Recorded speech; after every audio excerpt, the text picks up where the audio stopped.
Hi everyone! Welcome to the Empath Tarot Case, another love reading, timeless and general. Take what resonates lang po. Maybe some part of the reading makaresonate kay some part of it hindi. Tingnan natin ngayon kung anong love, connections, lessons in life, and guidance ang ating mababatid for this reading. Spirit guys, send me messages, anong love, connections ito, lessons in life, and guidance ang nais ninyong ipabatid sa amin. Spirit guys, send me more messages.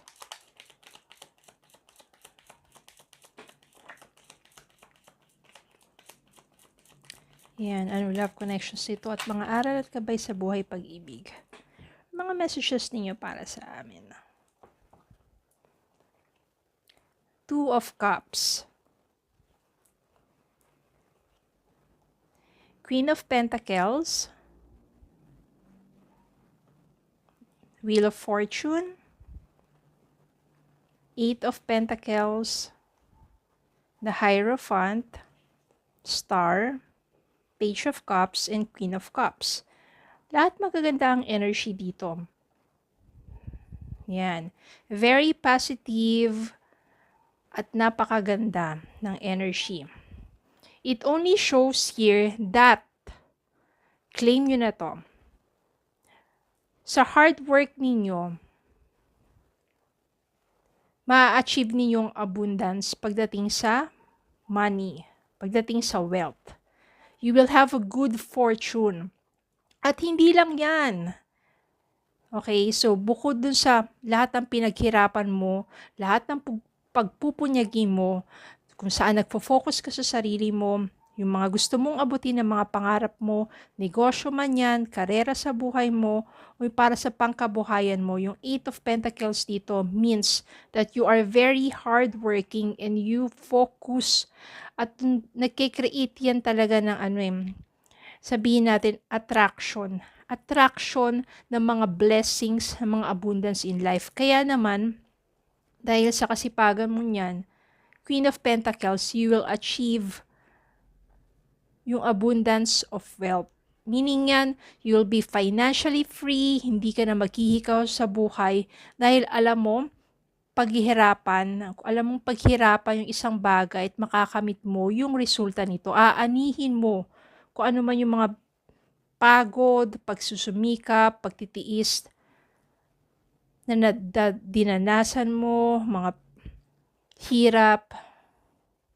You will achieve great blessings pagdating sa wealth, sa money yan, abundance. You will be financially free. Hindi ka mag-iisip, hindi ka magkikwenta because you will achieve so much wealth because of your hard work. And it will lead you to a good fortune. Yung Wheel of Fortune dito is your good fortune in life. At hindi lang yan dahil pinakita mo na kaya mong tumayo, pinakita mo na kaya mong magtagumpay. Yung sa pagsusumikap mo, it will bring you hindi lang abundance of wealth, but abundance of love. The universe, the stars, will lead the right person to you. Ibig sabihin yan, hindi mo kailangan maghanap. Hindi mo kailangan mangulila. Hindi mo kailangan ma-feel na nag-iisa ka. Kasi habang nagsusumikap ka sa sarili mo, habang pinapalago mo yung sarili mo, habang unti-unti mong ina-achieve yung success mo in life,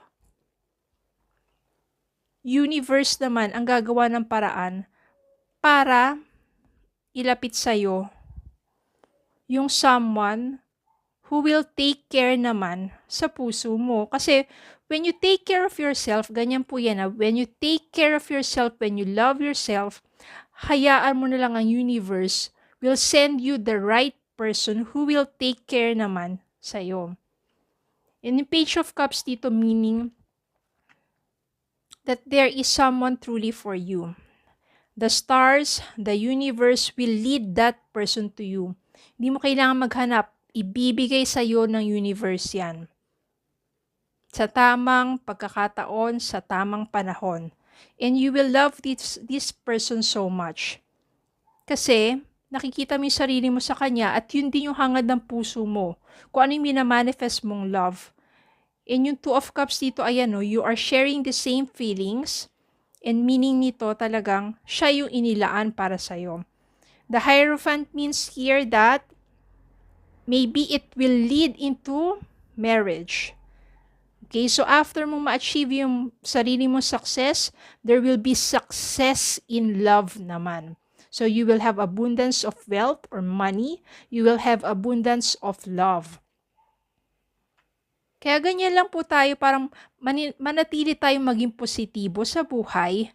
Magpursige tayo, magsumikap tayo, mahalin natin yung sarili natin, alagaan natin yung sarili natin, then mag-manifest tayo for a love which is a deep, loving, committed relationship. Harmonious relationship. Tapos i-visualize mo kung anong klase yung karelasyon mo, yung mga kanyang characteristics, even yung kanyang itsura, 'di ba? I-manifest mo 'yan. Tapos kung paano kayo kasaya kapag kayo ay magkasama and you feel so much love or feel so much in love and you are committed to one another.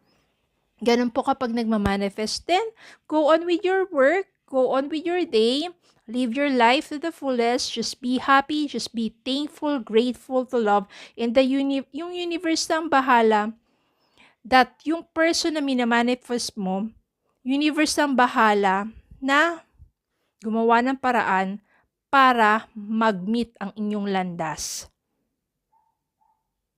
Okay? So, kapag yung iba siya niyo parang hindi na ako magmamahal muli, nasaktan na ako, lahat sila, ganyan, wala na akong tiwala. No! Open your heart to forgiveness, forgive yourself, forgive that person, ask forgiveness from God, then open your heart to receiving love. Kasi kung patuloy kayong magkikimkim ng galit sa puso ninyo, wala naman magandang idudulot yan eh, magkakasakit lang kayo. I-let go mo na lahat ng pain kay God and hayaan mo na siya mag-handle nyon. And it will turn into grace, yung grasya. Because God, the universe loves you when you take care and when you love yourself, and siya nang bahala, someone nakarapat dapat para sa'yo. Siya nang bahalang gumawa ng paraan para pagkrusin ang inyong landas. There is so much success in wealth, in life, and in love here. Claim this one. Cleanse your energy from any negativity, hatred, mga worries, regrets na yan. No. Pagbutihin nyo lang ang buhay ninyo, manatili kayong mabuti. Yung mga iba, ang hirap-hirap magpatawad. Ganon. Pero yung pagpapatawad naman, hindi naman yung para sa taong, yung para sa sarili mo rin yan eh. Because you will have inner peace. Okay, maikli lang po ang buhay. Gawin natin itong masaya at makabuluhan. Okay, so yun lang po. Maraming salamat po for watching. Please don't forget to like, share, comment, subscribe, follow me Facebook and TikTok. Have a good day po and God bless.